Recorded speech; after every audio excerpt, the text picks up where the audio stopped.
ಇದೆಲ್ಲ ಅಲರ್ಜಿ ಪದಾರ್ಥ ಅಲರ್ಜಿ ಬಾಯ್.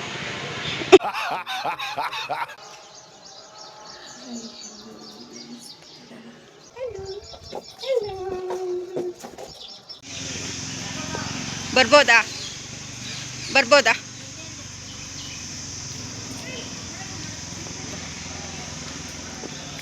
ಅಲ್ಲೇದಾ? ಹೌದಾ? ರೆಡಿ ಮಾಡ್ತಾರೆ ಮೀನು ಹೀಗೆ. ಎಷ್ಟು ವರ್ಷದಿಂದ ಇದ್ದೀರಾ ಇಲ್ಲಿ? 20-30 ವರ್ಷದಿಂದ. ಹೌದಾ? ಚೆನ್ನಾಗಿ ಸಿಕ್ಕುತ್ತಾ ಮೀನು ಎಲ್ಲ? ಸಿಕ್ಕಿದೆ ಇಲ್ಲಾಂದ್ರೆ 1 kg ಬಿಡಲ್ಲ. ಹೌದಾ? ಅದನ್ನೆಲ್ಲ ಮಾರ್ತೀರಾ? 30 kg 40 kg ಬಿಡ್ತಿದೆ. ಡೀಸೆಲ್ ಆದ್ರೆ 1 ಬಿಡಲ್ಲ. ಅದೇ ಜನ ನೋಡಕ್ ಬರ್ತಾರೆ, ಸಾಯ್ತಾರೆ, ಹೊಳೆ ಬಿದ್ಬಿಟ್ಟು. ಹೌದಾ?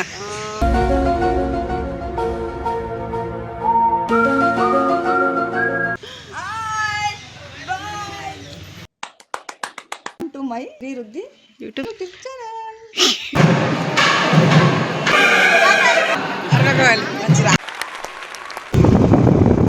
ಏನು ಹಿಂಗೆ ಹಾಕೋರಲ್ಲ ಟೊಮೆಟೊಗಳು.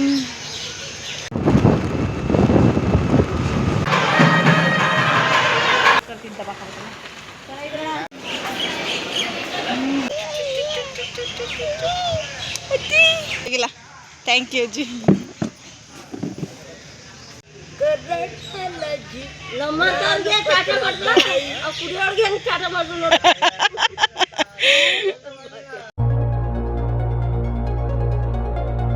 ಹಾಯ್ ವೃದ್ಧಿ. ಇವಾಗ ಸಖತ್ತಾಗಿರುತ್ತೆ. ಸೊ ಫೈನಲಿ ನಮ್ಮ ಮನೆಗೆ ರೀಚ್ ಆದ್ವಿ. ಹಾಯ್ ಹಲೋ ನಮಸ್ಕಾರ, ಎಲ್ಲರೂ ಹೇಗಿದ್ದೀರಾ?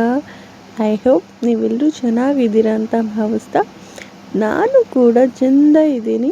ಸೊ ಇವತ್ತು ನಾನು ಇಷ್ಟು ಬ್ಯೂಟಿಫುಲ್ಲಾಗಿ ವ್ಲಾಗ್ ಮಾಡ್ತಾ ಇದ್ದೀನಲ್ಲ ಅಂತ ಥಿಂಕ್ ಮಾಡ್ತಾ ಇದ್ದೀರಾ?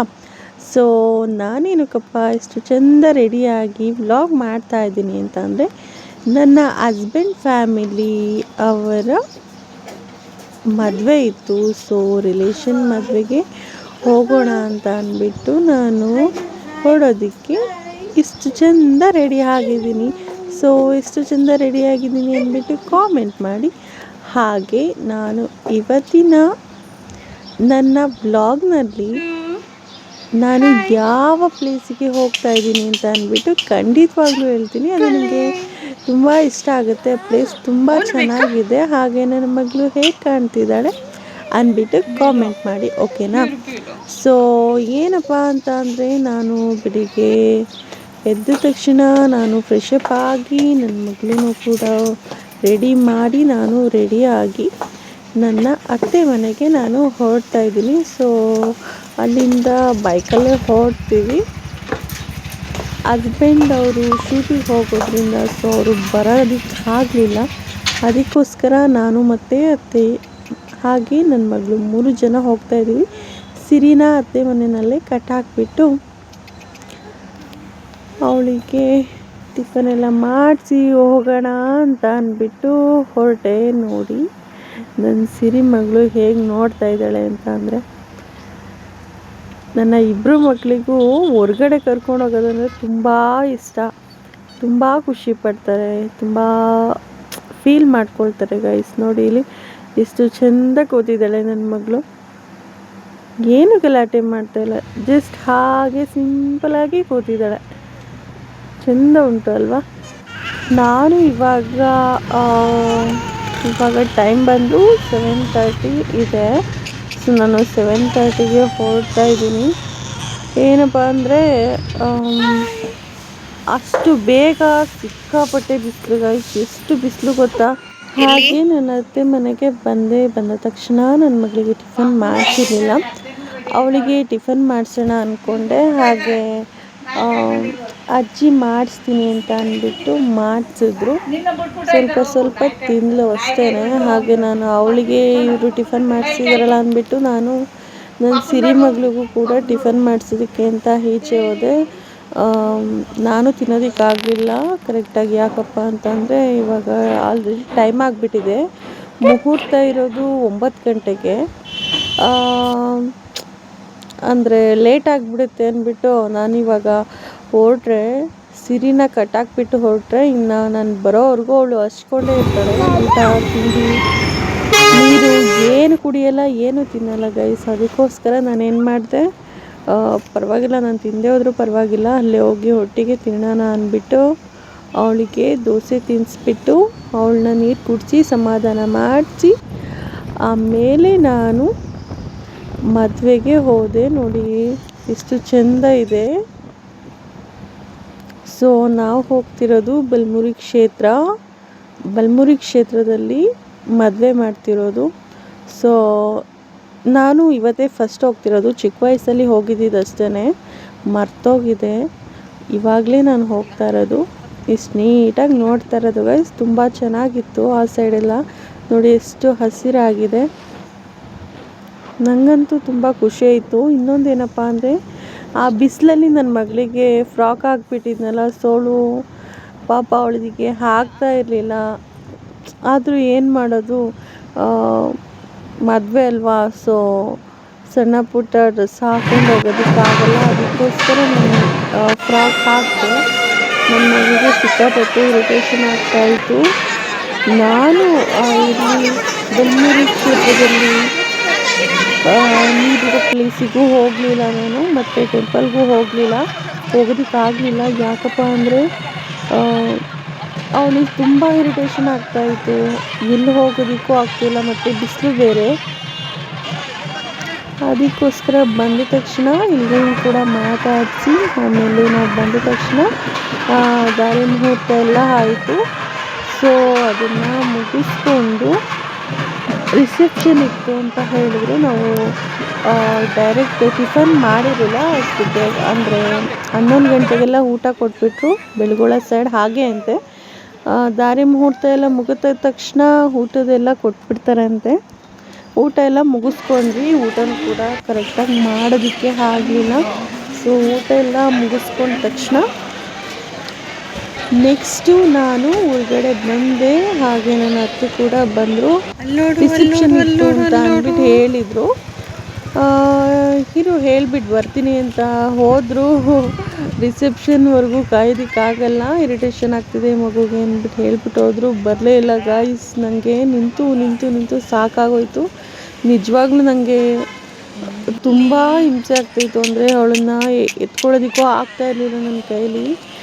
ಡ್ರೆಸ್ ಬೇರೆ ವೆಯ್ಟ್ ಇತ್ತು, ಸಿಕ್ಕಾಪಟ್ಟೆ ದಪ್ಪ ಇತ್ತು. ನಾನಂತೂ ಸಿಕ್ಕಾಪಟ್ಟೆ 2-3 ದಿನ ಮಾತ್ರ ಕೈ ನೋವು ಅಂತ ಎಷ್ಟು ಒದ್ದಾಡಿದ್ದೀನಿ ಅಂದರೆ ಹೇಳ್ಕೊಳ್ಳೋದಕ್ಕಾಗಲ್ಲ. ಅಷ್ಟು ಪೇಯ್ನ್ ಬಂದುಬಿಡ್ತು ನನಗೆ. ಅವನ್ನ ಪೈಕನಲ್ಲಿ ಕೂರಿಸ್ಕೊಳ್ಳೋದಕ್ಕಾಗಲ್ಲ, ಯಾಕಂದರೆ ಅಷ್ಟು ದಪ್ಪ ಫ್ರಾಕಲ್ಲಿ ಇಟ್ಕೊಂಡು ಹೇಗೆ ಕೂರಿಸ್ಕೊಳ್ಳೋದಕ್ಕಾಗುತ್ತೆ. ಆದರೂ ನೆಕ್ಸ್ಟ್ ಟೈಮ್ ಹಂಗೆ ಬರಬಾರ್ದು ಅಂತ ಅನಿಸ್ಬಿಡ್ತು ನನಗೆ. ನಿಜವಾಗ್ಲೂ ನಾನು ಬರಲೇಬಾರ್ದು ಅಂತ ಅನಿಸ್ಬಿಡ್ತು. ಅಮ್ಮ ಏನಾದರೂ ಜೊತೆ ಇದ್ದಿದ್ರೆ ಸ್ವಲ್ಪ ಪರವಾಗಿರ್ತಿರ್ಲಿಲ್ಲ. ಇಟ್ಸ್ ಓಕೆ, ಏನು ಮಾಡೋದಕ್ಕಾಗಲ್ಲ. ಸೊ ಎಲ್ಲ ಕಡೆನೂ ಅವರು ಬರೋದಕ್ಕಾಗಲ್ಲ ಅಲ್ವಾ, ಅಷ್ಟೇ. ಆಮೇಲೆ ನಾನು ಹಾಗೆ ಹೀಗೆ ಅವಳನ್ನ ಆಟಾಡಿಸ್ಕೊಂಡು ಓಡಾಡಿಸ್ತಾ ಇದ್ದೆ. ಅತ್ತೆ ಹೇಳ್ಬಿಟ್ಟು ಬರ್ತೀನಿ ಅಂದ್ಬಿಟ್ಟು ಹೋದರು. 1 ಅವರ್ ಆದಮೇಲೆ ಬಂದರು. ಅದಾದಮೇಲೆ ನಾನು ಅಲ್ಲಿ ಪಕ್ಕ ಗುಡಿಸ್ಲು ಕಟ್ಕೊಂಡಿದ್ದಾರೆ. ಅವರು ಮೀನು ಹಿಡಿತಾರಂತೆ. ಸೊ ಅವ್ರ ಬಗ್ಗೆ ಎಲ್ಲ ವಿಚಾರಿಸಿದೆ. ಇಷ್ಟು ವರ್ಷದಿಂದ ಇದ್ದೀರಾ, ಏನು ಇತ್ತ ಅಂತ ಅಂದ್ಬಿಟ್ಟು ನೋಡ್ಕೊಂಡು ಬನ್ನಿ ನೋಡ್ಕೊಂಡು ಬರೋಣ. ಹಾಗೆ ನೋಡಿ ಅಲ್ಲಿ ದೋಣಿ ಇದೆ ಮತ್ತು ದೊಡ್ಡ ದೊಡ್ಡ ಮರಗಳಿವೆ. ನೋಡಿ ಆ ಗುಡಿಸ್ಲಿದೆ. ಸೊ ನನಗಿಂತ ಮುಂಚೆ ಬಂದು ಒಬ್ಬರು ವಿಚಾರಿಸ್ತಿದ್ರು. ಅವರು ಕೂಡ ಯೂಟ್ಯೂಬರ್ ಅನಿಸುತ್ತೆ. ಇಟ್ಸ್ ಓಕೆ, ಪರವಾಗಿಲ್ಲ. ನೋಡಿ ಇಲ್ಲಿ ಪಾಪ ಇವನ್ನೆಲ್ಲ ನೋಡಿದ್ರೆ ಸಿಕ್ಕಾಪಟ್ಟೆ ಬೇಜಾರಾಗುತ್ತೆ. ನೋಡಿ ಎಷ್ಟು ಚೆಂದ ಇಟ್ಕೊಂಡಿದ್ದಾರೆ ಅಂದ್ಬಿಟ್ಟು. Hi doggy. ಒಳಗಡೆ ಏನು ಮಾಡ್ತಿದೆ ಅಂದ್ಬಿಟ್ಟು ಕೇಳಿದೆ. ನೋಡಿ ಏನು ಹೇಳ್ತಾರೆ ಅಂತ. ಬರ್ಬೋದಾ?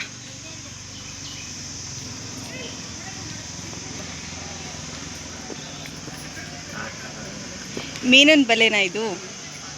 ಹೌದಾ? ಇದಕ್ಕೆ ರೆಡಿ ಮಾಡ್ತಾರೆ ಮೀನು ಹಿಡಿಯೋಕ್ಕೆ. ಹೌದಾ? ಬಾಟಮು, ಸೀಸ ಅದೆಲ್ಲ ರೆಡಿ ಮಾಡ್ತಾರೆ. ಎಷ್ಟು ವರ್ಷದಿಂದ ಇದ್ದೀರಾ ಇಲ್ಲಿ? 20-30 ವರ್ಷದಿಂದ ಇದ್ದೀವಿ. ಹೌದಾ? ಚೆನ್ನಾಗಿ ಸಿಕ್ಕುತ್ತಾ ಮೀನು ಎಲ್ಲ? ಸಿಕ್ಕಿದೆ, ಇಲ್ಲಾಂದ್ರೆ 1 ಕೆಜಿ 1 ಕೆಜಿ ಬರಲ್ಲ. ಹೌದಾ? ಅದನ್ನೆಲ್ಲ ಮಾರ್ತೀರಾ? 30 ಕೆಜಿ 40 ಕೆಜಿ ಬಿಡ್ತಿದೆ. ಹಾ. ಮಧ್ಯಮ ಡೀಸೆಲ್ ಆದ್ರೆ ಒಂದೊಂದು ಬಿಡಲ್ಲ. ಓ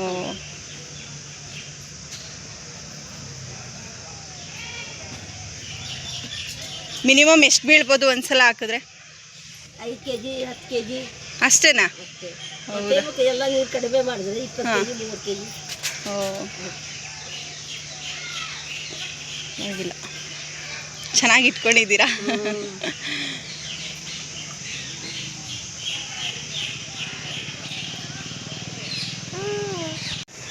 ಪಪ್ಪು ಇಲ್ಲಿ ನೋಡಿ.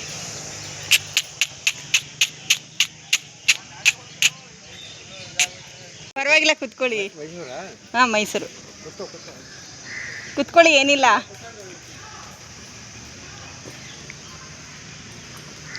ಬಿಡಿ ಅಜ್ಜಿ, ಇಲ್ಲೇ ಇದೆ. ಬನ್ನಿ ಕುತ್ಕೊ ಬನ್ನಿ ತಾತ, ಬನ್ನಿ ಬನ್ನಿ ಕುತ್ಕೊಳ್ಳಿ, ಪರವಾಗಿಲ್ಲ. ಥ್ಯಾಂಕ್ ಯು ಅಜ್ಜಿ.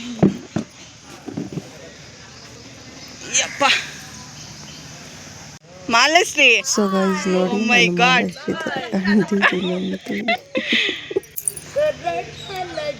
ನಮ್ಮಂತವ್ರಿಗೆ ಚಾಟ ಮಾಡ್ತಾರೆ, ಆ ಕುಡಿಯೋರ್ಗೆ ಹೆಂಗ್ ಚಾಟ ಮಾಡಿದ್ರು ನೋಡಿ.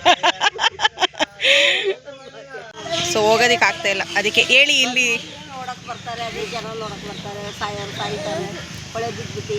ಹೌದಾ? ಅಂದ್ರೆ ಇಲ್ಲೆಲ್ಲ ದೇವಸ್ಥಾನ ಚೆನ್ನಾಗಿ ಎಲ್ಲ ಚೆನ್ನಾಗಿ ನೋಡ್ತೀವಿ. ದೇವಸ್ಥಾನ ಯಾವ ಊರಿಂದ ಬಂದು ನೋಡ್ತಾರ ದೇವಸ್ಥಾನ ಎಲ್ಲಾನ ಐತಿ. ಯಾವ್ಯಾವ ದೇವ್ರಿದೆ ಇಲ್ಲಿ? ಇದು ಗಣಪತಿ ಐತಿ, ನಾವ್ ಇನ್ನೂ ಹೋಗಿಲ್ಲ, ಅದಕ್ಕೋಸ್ಕರ. ಹಾಂ, ಎಲ್ಲ ದೇವ್ರು ಐತಿ. ಹೌದಾ?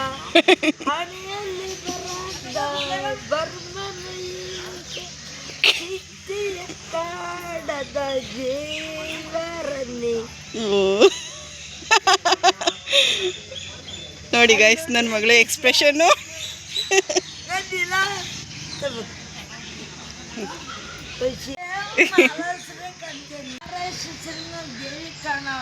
ನಾನು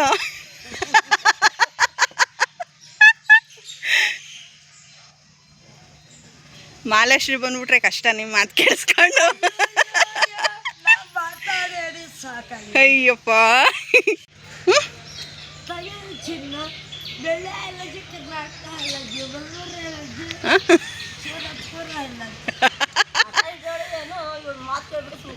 ಎಲ್ಲ ಫುಲ್ ಫ್ಯಾನ್ ಆಗ್ಬಿಡ್ತಾರೆ ಇವಾಗ ನಾನು ವಿಡಿಯೋ ಹಾಕಿದ್ರೆ. ಬಲ್ಬುನಿಗೆ ಬಂದವರೆಲ್ಲ ನಿಮ್ಗೆ ನೋಡ್ಕೊಯ್ತಾರೆ ನೋಡಿ.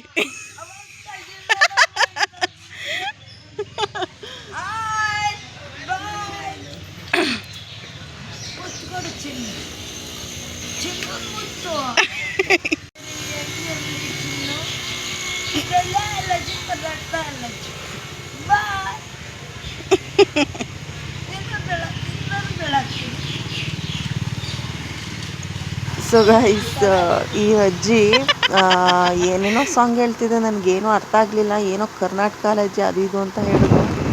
ಏನೋ ಅಂತ ಅಂದ್ಬಿಟ್ಟು ಕಮೆಂಟ್ ಮಾಡಿ. ಹಾಗೆ ನೋಡಿ, ಸಿಕ್ಕಾಪಟ್ಟೆ ಒಳ್ಳೆಯದು ಅನಿಸುತ್ತೆ ಅಜ್ಜಿ ತಾತ. ಚೇರೆಲ್ಲ ಕೊಟ್ಟರು. ಹಾಗೆ ನಾನು ಅದೆಲ್ಲ ಮುಗಿಸ್ಕೊಂಡು ಬಂದು ನಮ್ಮ ಅತ್ತೆ ಮನೆ ಊರಲ್ಲಿದೆ, ಬೆಳಗೋಳದಲ್ಲಿ. ಸೊ ಅದನ್ನು ನಾನು ನೋಡಿರಲಿಲ್ಲ, ಇವತ್ತೇ ಫಸ್ಟ್ ನೋಡಿದ್ದು. ಮದುವೆ ಆದಮೇಲೂ ನಾನು ಎಲ್ಲ ಹೋಗಿ ನೋಡ್ಕೊಂಡು ಬಂದಿಲ್ಲ, ಇವತ್ತೇ ಫಸ್ಟ್ ನೋಡಿದ್ದು. ಸೊ ನೋಡಿ, ಇದೇ ನಮ್ಮ ಮನೆ. ವೆಲ್ಕಮ್ ಟು ಮೈ ಸಿರಿ ವೃದ್ಧಿ ಯೂಟ್ಯೂಬ್ ಚಾನಲ್.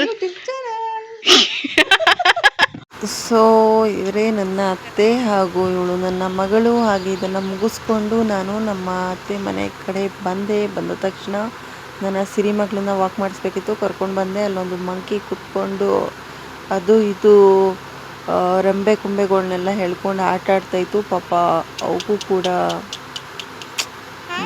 ಹಸಿವಿರುತ್ತೆ ಅಲ್ವಾ, ಸೊ ಏನು ಮಾಡೋದಕ್ಕಾಗಲ್ಲ, ಬಂದ್ಬಿಡುತ್ತವೆ. ಹಾಗೆ ನಮ್ಮ ಮನೆಗೆ ನಾನು ಎಲ್ಲ ಬುಕ್ ಮಾಡಿಕೊಂಡು ಬಂದು, ಪಾಪ ನನ್ನ ಮಗಳು ಇವತ್ತು ತುಂಬ ಟಯರ್ಡ್ ಆಗಿಬಿಟ್ಟಿದ್ದಾಳೆ. ಸೊ ಅವಳಿಗೆ ಸ್ನಾನ ಮಾಡಿಸಿ ರೆಡಿ ಮಾಡಬೇಕು. ಸೊ ಫೈನಲಿ ನಮ್ಮ ಮನೆಗೆ ರೀಚ್ ಆದ್ವಿ. ಸೊ ಮತ್ತೆ ನಾಳೆ ನೆಕ್ಸ್ಟ್ ವ್ಲಾಗ್ ಜೊತೆ ಸಿಗೋಣ. ಅಲ್ಲಿವರು ಬಾಯ್ ಬಾಯ್, ಟೇಕ್ ಕೇರ್ ಅಂತ ಹೇಳ್ತಾ ಲವ್ ಯು ಆಲ್.